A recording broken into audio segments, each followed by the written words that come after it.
My wife and I got married months ago. Unfortunately, we didn't have the opportunity to go on a honeymoon, but then I planned a trip for us as a couple. I originally was planning on leaving my tween son with his regular babysitter. However, my wife insisted that we leave him with her parents. I agreed, but was hesitant because my son has dietary restrictions due to medical problems, and my in-laws commented on his eating habits as spoiled. I sent him there and gave them a list of what foods he should be fed. On the 4th day of the trip, he video called me and told me he'd been eating only snacks and hadn't eaten a warm meal in days. I was puzzled. I asked if his grandparents didn't cook any of his regular meals on the list, and he said no, they just gave him snacks. I was absolutely livid, especially after I contacted mother-in-law and after she told me she wasn't a personal cook and that it wasn't her fault I spoiled my son. I cut the trip short and went home immediately. My wife was upset, saying that instead of cutting the long-awaited trip short, I should have let the babysitter feed him.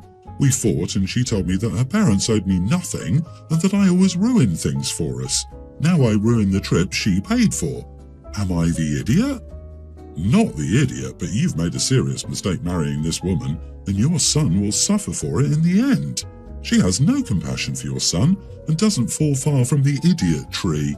Get out now. She's horrid. Her family will mistreat your kid every time they can. Concur. They only just got married and she's already making it clear how little she cares about this man's son. And if her parents weren't concerned enough even to feed the poor kid proper meals, and she's defending their atrocious behaviour, why on earth did you even want him to stay with them instead of the babysitter to begin with? I'd start reaching out to divorce lawyers if I were you. Why leave him with the grandparents? To save money on babysitter? Your son is Cinderella to them. It's time to divorce your wife. She told you that her parents owed you nothing after they starved your kid and is more upset about a trip than the fact her parents are neglectful. Her parents and her ruined your trip. Yeah, if you're going to look after a child for more than a day, a warm meal is a bare minimum, and that isn't spoiling. Were Grandma and Grandpa also only eating snacks? I bet they weren't. She cooked for her and her husband but didn't want to feed your kid. If I was looking after someone's kid, I would give them what I cook for myself or just cook a bit extra. Also, the audacity. You wanted the babysitter, she's the one who begged you to go to her parents, then she says her parents owe you nothing. Mother-in-law's reaction is despicable. Not a personal cook is such a horrible way to go about feeding a literal child. So snappy and rude. Everyone's the idiot here. If your son has such a restricted diet, then you should have left them with someone who you know would listen to the diet or make sure those meals were pre-made for your son.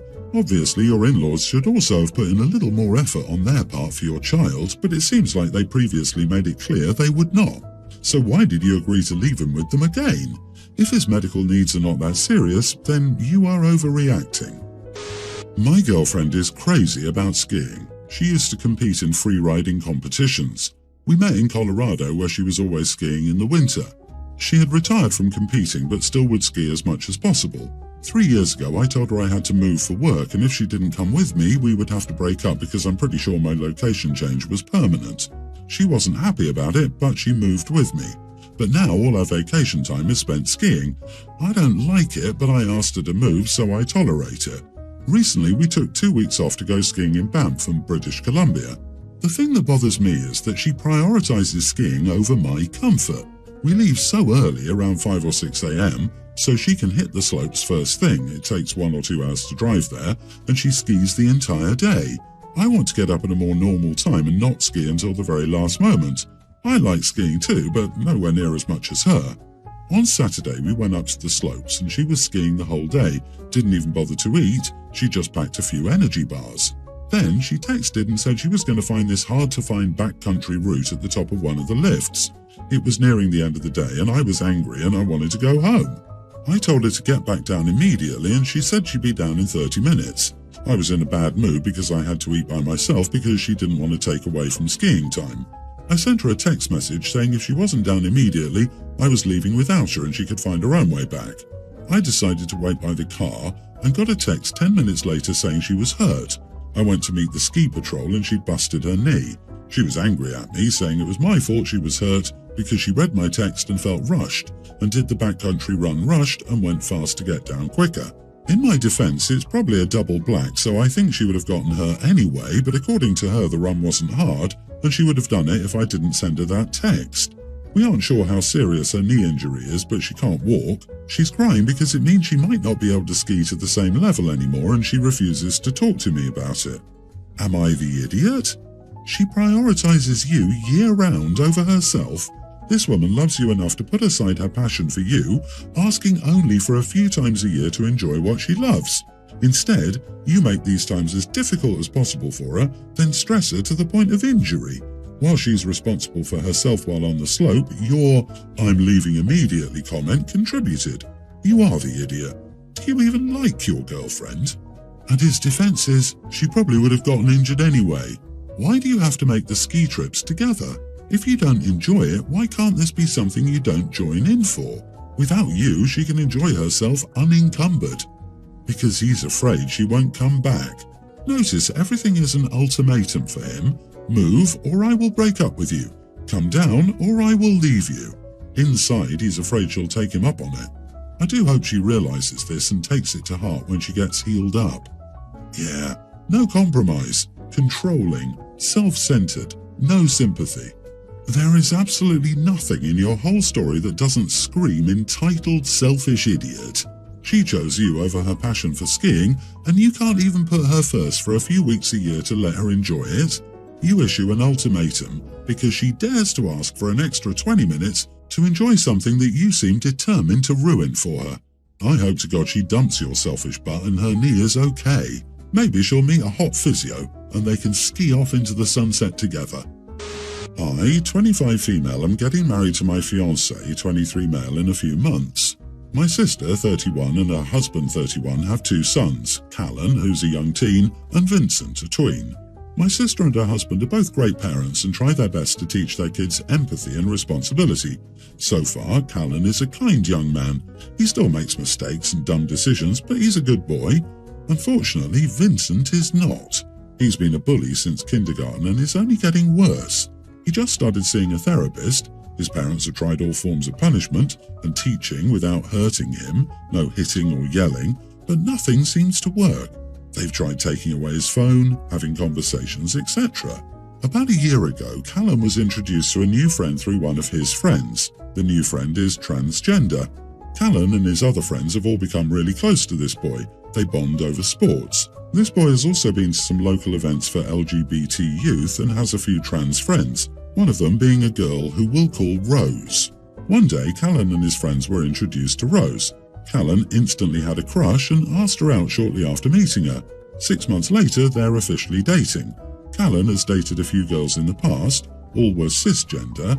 However, this is his longest relationship so far. My sister and her husband have done everything they can to make Rose feel comfortable. They just want Callan to be happy. Each invite, including the children, had a +1 when making the guest list. Callan wants to bring Rose. A few weeks ago, Rose started receiving mean messages from an anonymous account on Instagram. This was happening for a few days, and when Rose told Callan about it, he asked to see the messages and noticed it was similar to how his brother types. So he told his parents about it. They took Vincent's phone and saw that he was the one sending the messages. He's now banned from the phone permanently and has been given a flip phone. After my sister told me about this, my fiancé and I talked and agreed we didn't want Vincent at our wedding unless he showcased improvements in behaviour. We talked to my sister and her husband and we all agreed we'd make a contract for Vincent to approve his behaviour, and since have made a contract on how he will behave in the next few months and how he will behave at my wedding, with consequences in place if he violated rules. Our parents aren't happy about this. When they heard about it, they said that Vincent's family and stuff about blood is thicker than water, and suggested we should buy Rose jewellery and makeup to make up for what happened. They said that excluding Vincent from the wedding would be unfair, and it could hurt his relationship with the cousins that like him. I have other siblings who have kids. Am I the idiot? Why was a tween bully with behavioural issues allowed unfettered access to the internet in the first place? I feel for your sis and brother-in-law, but I don't think a contract for your wedding is going to be the catalyst for change. He probably doesn't care about your wedding. You're not the idiot, though. Your parents are. Also, she claims they tried taking his phone away. What kind of crap is that? It sounds like they took it for a few days and then gave it back. Pathetic. I'm really skeptical about their punishments. I personally wouldn't even bother with the contract and would just say he's not welcome. He's at an age where he's fully conscious of his actions and he needs to learn they have consequences. That's what I was thinking. Most tween boys couldn't care less about weddings, and is anyone actually going to exclude him? Then what? Are one of these parents going to stay home with the kid? What's the lesson here and how does it apply to Rose and his behaviour? The kid is a bully. Missing a wedding teaches nothing. Take away something that would actually be fun. This seems like a reward. You are the idiot. Do people even read this story? It's unreasonable to dictate how other parents treat their children for months to earn an invitation to a wedding. It's absurd to try to dictate how the parents punish their child if the child acts up. Really, it is unreasonable to treat a kid like a criminal and not a kid. The punishment they implemented, flip phone instead of a smartphone, and an explanation of what the kid did was wrong is a totally reasonable way to react to this. This child isn't even in middle school and you want him to sign a contract? What nonsense. I, 24 female, live with my girlfriend, 25, and a roommate, 23 female. We share a 2-bedroom apartment and have lived together for 2 years now. Up until now, we've gotten along pretty well.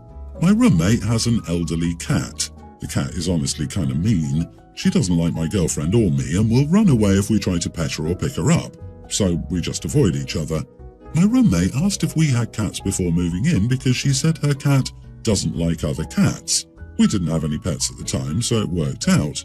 However, we did tell her that we might want one someday, to which she said we would have to revisit the issue if it came up.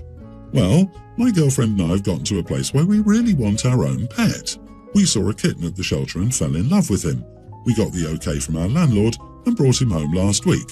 His name is Banana Pudding. Our roommate is furious with us. She told us that we are aware that her cat doesn't like other cats. I told her honestly that it was unfair for us to tiptoe around her cat and that we were allowed to have our own pets as long as the landlord was okay with it, which he is. She couldn't expect us to never get a pet or to cater to her cat's needs 24/7. The conversation ended there. Unfortunately, things have escalated because her cat hisses and swats at Banana Pudding just for existing. She is honestly pretty aggressive, which is a big issue in my opinion. Our kitten is very friendly and sweet and causes no problems. We asked our roommate to keep her cat in her bedroom since she's elderly and aggressive. She refused and hasn't been speaking to us. She says we're huge idiots and even got some mutual friends to take her side. If her cat is so aggressive and uncomfortable, it's her responsibility to live alone. It's gotten so bad that my girlfriend is crying and considering taking the kitten back to the shelter. Here I am trying to get an outside perspective because I don't know what to think now. Am I the idiot? You are the idiot. You can't just show up with a kitten and be all, your cat has to stay in your room now. What kind of narcissism is this? The older cat was there first and your roommate warned you that he didn't like other cats. Instead of having any conversation, you just brought home a kitten and now expect an elderly cat to be confined to one room for the rest of his life. You are most indeed the idiots here. That cat deserves to live out his life in peace, and if you want to keep your kitten, you better go find somewhere else to live. Your roommate has every right to be angry, and you are out of line. Also, you are an idiot for not properly introducing the kitten to another cat, and vice versa, which could be a large part of the problem. And the spontaneous adoption, they sound so immature. The older cat is not mean just because it doesn't like to be picked up or petted by you. It's a pet with its own preferences, which is completely normal. You're not a good pet owner. His name is Banana Pudding. It sounds like you wanted a cuddly toy because it's cute. Both cats are living beings with emotions and territory. This place is their home, which you have turned into a place of stress and danger for both of them. Oh, and when Banana Pudding loses an eye, you have no one to blame for yourself since you put that poor kitten in that situation. Same with the elderly cat. It deserves to roam too. Update. My roommate and I have talked. I apologized to her for being selfish and ignorant and for putting her cat in an uncomfortable situation. She forgave me and said she'd be happy to help to do a proper introduction between the kitties. She said that if we do things slowly and carefully, her cat might be able to accept Banana Pudding. For now, our kitten will be staying in our room for the introduction process. She also taught me a little about cat body language, And guys, her cat came and sat in my lap. She even purred. My roommate is a very kind and forgiving person, and I'm very thankful that she chose to forgive me after I was such a huge idiot to her. I think things are going to work out. Thanks everyone for your advice and criticism. I, 23 female, went shopping a few days ago and my fiancé wasn't supposed to be there, but he kept insisting we had things to talk about, so he showed up. When I was going to pay for my items, he gave me his card and told me that he would take care of it from now on and I shouldn't spend my dad's money anymore. Things are rocky between my fiancé and dad, which is why I think he said it, but the entire thing rubbed me the wrong way. I pushed his hand away and told him I didn't need him to pay for my things, but he ignored me and paid anyway. I was mad, so I asked him what he was doing and told him to stop being an idiot. He told me I was welcome and to stop making a scene. I kept bringing it up and telling him he was being an idiot, so now he's annoyed at me and saying things like, I need to get used to not living under my dad's thumb anymore. Am I the idiot? Not the idiot. Hate to break it to you, but your fiancé thinks of you as a possession, not a person. He wants to ensure you know that you belong to him, not your father. If you don't like that feeling, try paying for your own things occasionally. I encourage you to seek financial independence. Are you sure you want to be engaged to a guy who needs to be right and in charge, to the point that his power plays steamroll right over you? I find it disturbing that he said he would take care of it from now on. Does he expect you to be totally financially dependent on him and unable to take care of yourself, so you can never leave? Is he trying to isolate you from your family? Red flags. Yeah, your fiancé sounds overbearing and controlling.